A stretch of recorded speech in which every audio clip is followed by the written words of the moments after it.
Welcome to Rewatch-and-Rank. On this channel, we rewatch older TV shows, provide a summary and opinion on the episode before ranking each episode against each other. Today's episode is Hannibal Season 2, Episode 5, Mukozuke.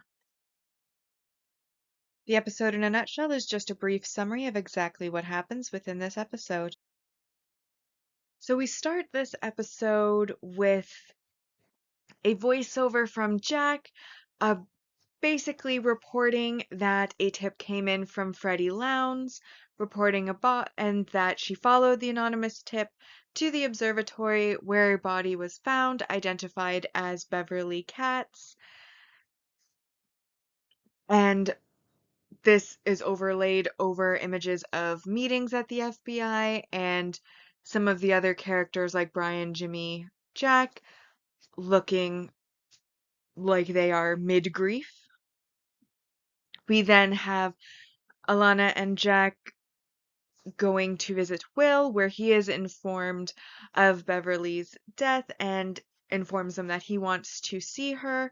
So he is brought in a straitjacket and mask to the crime scene, where Jack then removes the mask and straitjacket, letting Will kind of do his thing at the crime scene. Will has his pendulum swing and imagines himself seeing Beverly, who tells him that he says that he interprets the evidence, so interpret it, and he then imagines himself strangling her, freezing the body. Once the body is frozen, it is then sliced into the slide display that we see in the show. He then, once he comes out of his reenactment, speaks to Jack, letting Jack know that she was looking into the copycat and the Chesapeake Ripper and finding a connection between them, and that clearly she has found something. But when Jack inquires further, he tells Jack that Beverly made her connection to the Ripper, and now Jack has to make his. Then Jack kind of gets angry that he's not being fed the answer and basically asks why he even brought Will there, and Will answers that it was to say goodbye. We then have Chilton speaking to Will, and Will admonishes him for speaking to Hannibal about his therapy, and Chilton says that he just gave him a taste before pulling down the shades, and Will then starts to talk about how, he knows who the Ripper is, Abel knew who the Ripper is, wouldn't it be funny if they both said the same name, basically hinting at Chilton to bring Abel. We then move on to the lab, where the lab has the slices of Beverly laid out on various tables in trays, and it is revealed that Beverly's kidneys were removed and that the kidneys of James Gray, who was the mural killer, had been placed in her body post-mortem in place of her own kidneys, essentially stating that they need to if they find Beverly's kidneys, they'll have found their murderer, and we get treated to a scene of Hannibal cooking some kidney into, I think it was a kidney pie, although probably a fancy version of it, and then we move on from Hannibal cooking and eating kidneys to Will and Abel being put into side-by-side interrogation cages. And that is when they decide to talk about the Ripper, however, much to Will's disappointment. Abel decides to protect Hannibal even after Will reveals that his memory of that night in the dining room has returned. But Abel says basically, you'll never catch him. The only way you'll be able to catch him is if you kill him. He is like smoke and mirrors and basically refuses to cooperate. We then move on to Chilton visiting Hannibal in his office, and they talk about him bringing back Abel.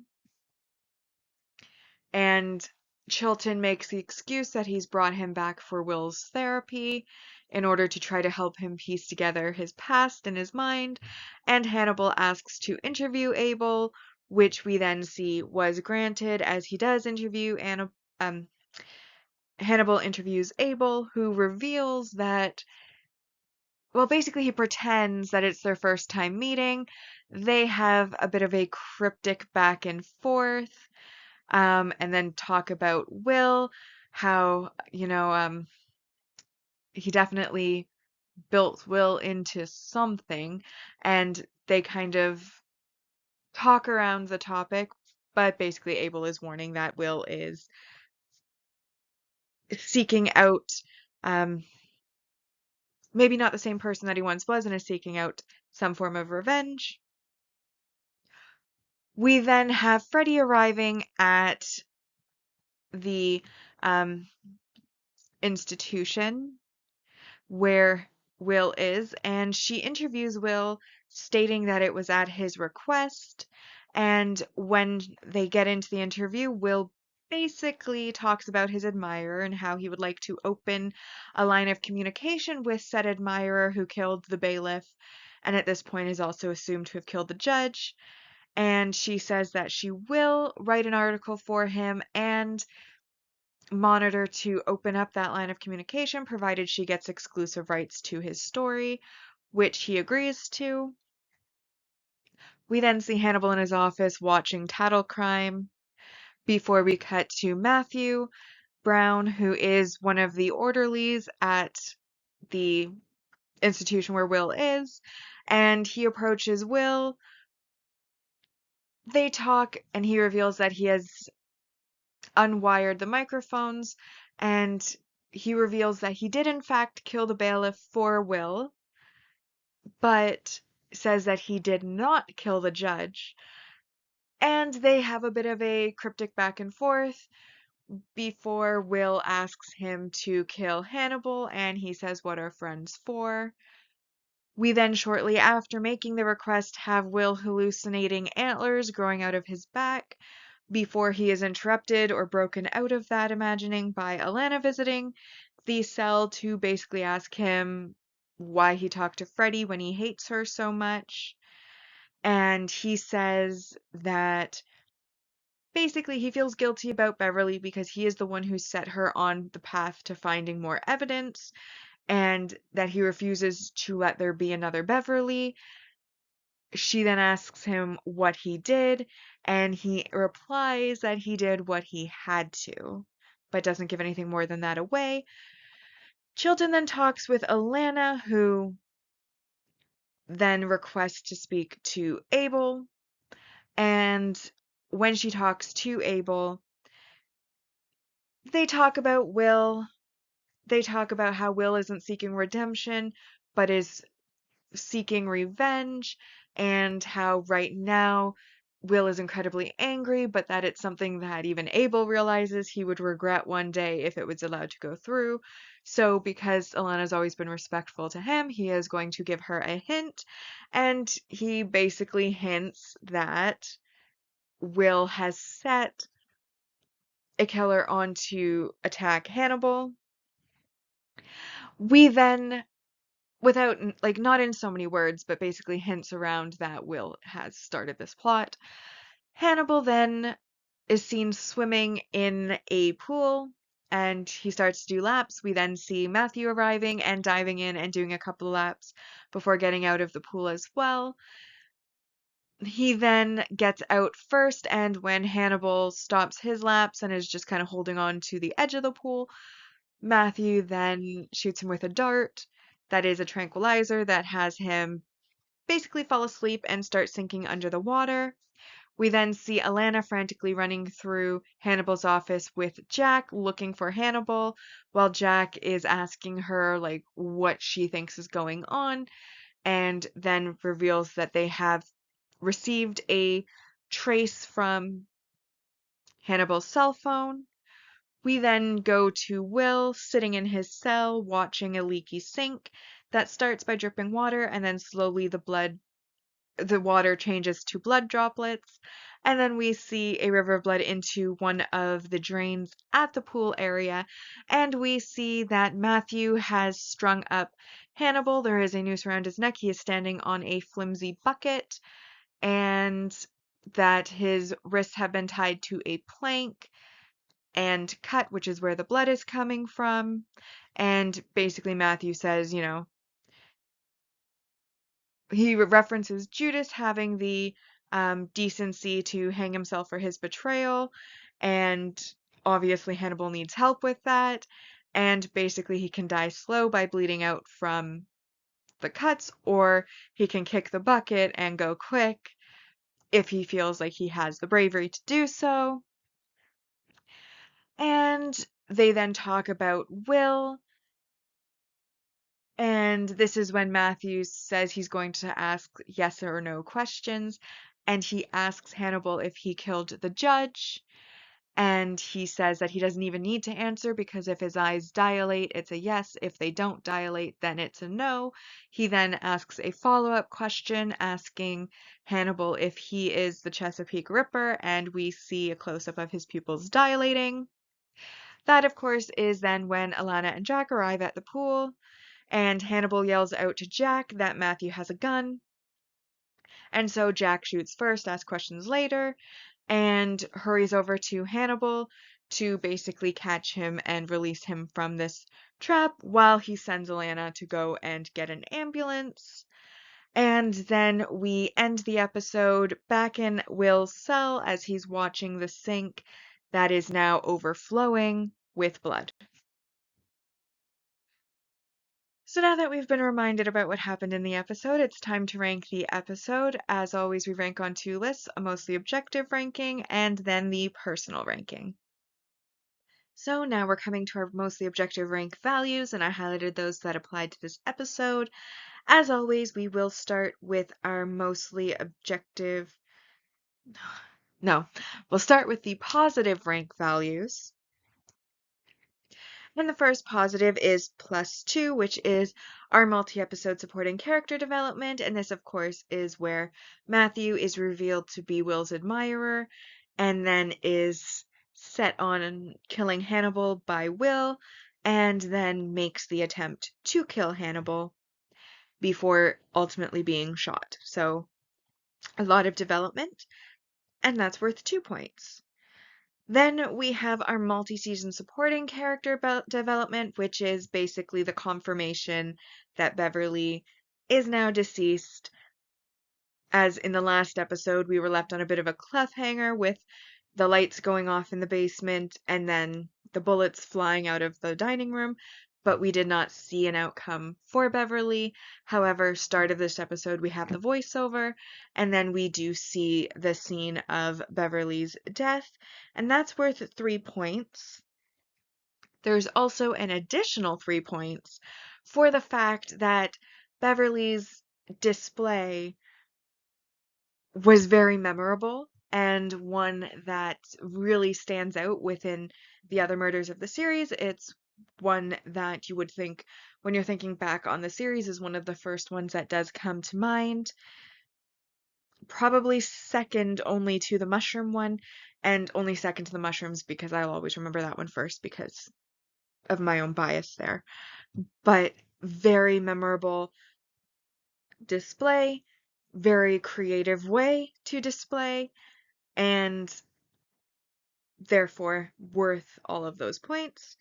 We then have our multi-season main character development, which is where Will manages to make contact with his admirer and asks for a favor. This favor, of course, being to kill Hannibal Lecter.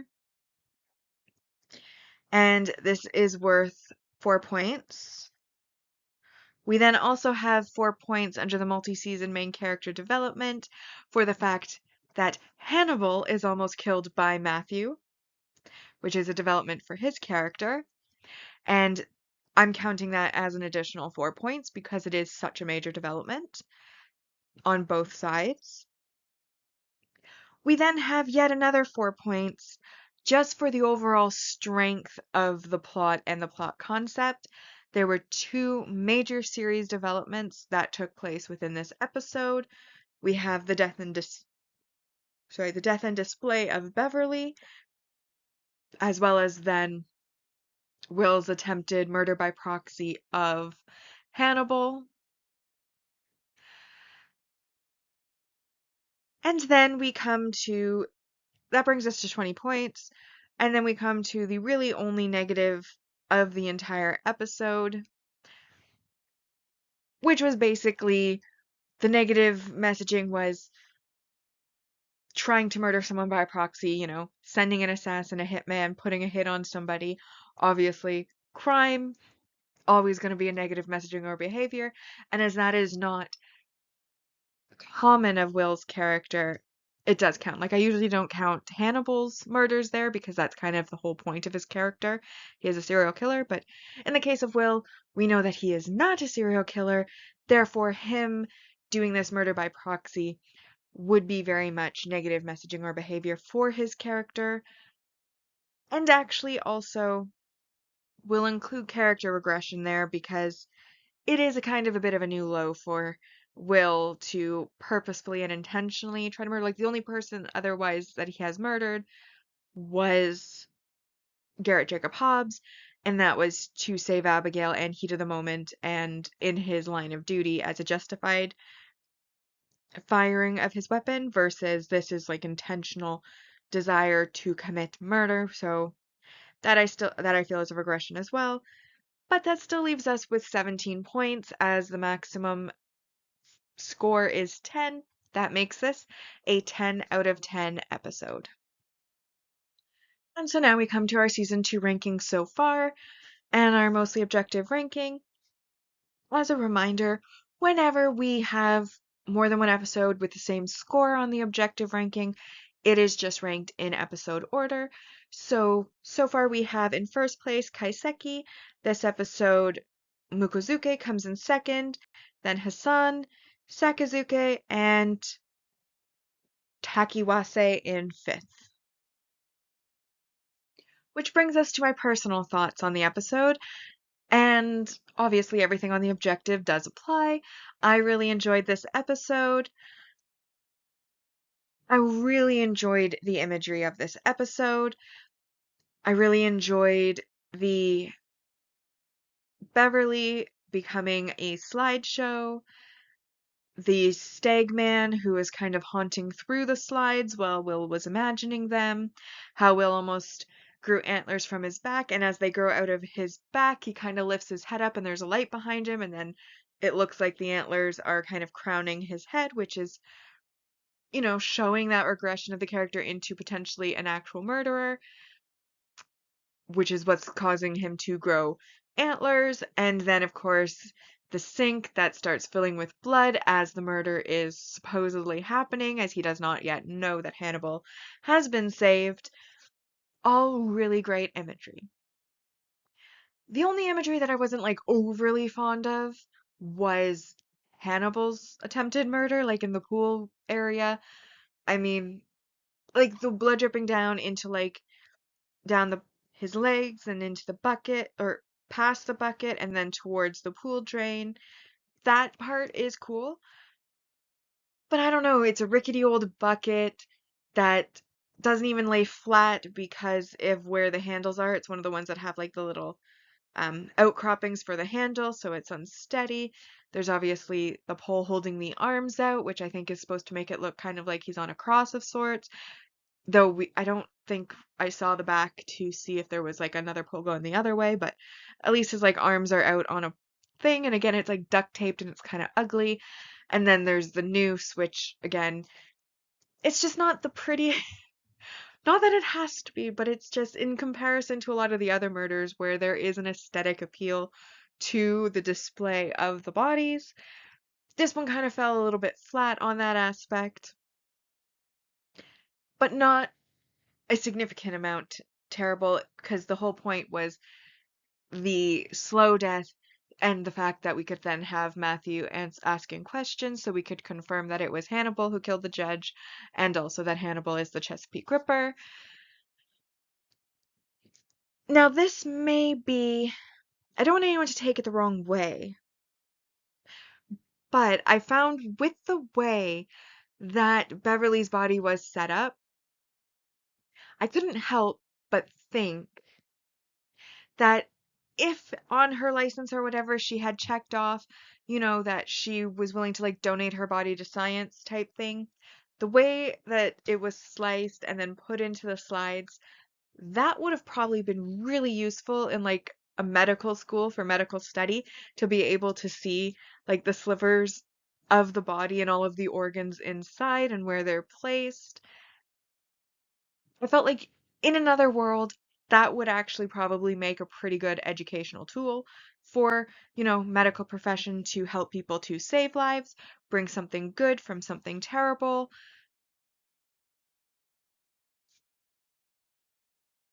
And because I know like they do have like the plastic models, but like that would be a lot more realistic than plastic.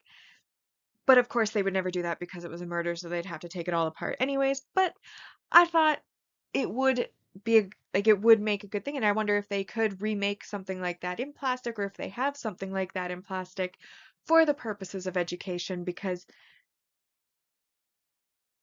I felt like that was the way, although they didn't really say it was for education, they said it was, well, when Will was describing the scene, he said that it was peeling away the slivers, the way that Beverly did the evidence, which is what ultimately led to her being murdered. I also found when Hannibal, after he had cooked the kidneys, the smugness on his face as he's eating them was really amusing. But at the same time, one of the premises that is kind of set is that Hannibal usually kills people who are rude to him because he views them for being rude as no better than pigs. And I understand that in this case he was forced to kill Beverly because she found out his secret. He wouldn't be able to keep her alive. Though, spoiler for the future, he did keep the other Miriam, this will be revealed in the future, alive when she found him and, did the psychic driving to make her forget and all that, and we'll go into more detail when we get there. But I'm unsure why he wouldn't do the same thing for Beverly because, as far as I could tell, she was never actually rude to him. Although, now that I'm thinking about it, breaking and entering into somebody else's home while they're away in order to search through their pantry and find their murder basement probably would be considered rather rude. So maybe she does fit the typical MO, but I didn't, up until I just said that, I didn't think that she did. So we'll just forget I was going to say anything about that now. And I still found the absolute level of smugness on his face to be amusing. And then, of course, there is the fact that, you know, it's not explicitly confirmed that Hannibal killed the judge because he obviously doesn't answer out loud. And while we get Matthew talking about the pupil dilation, we only see the pupil dilation after confirming he's the Chesapeake Ripper.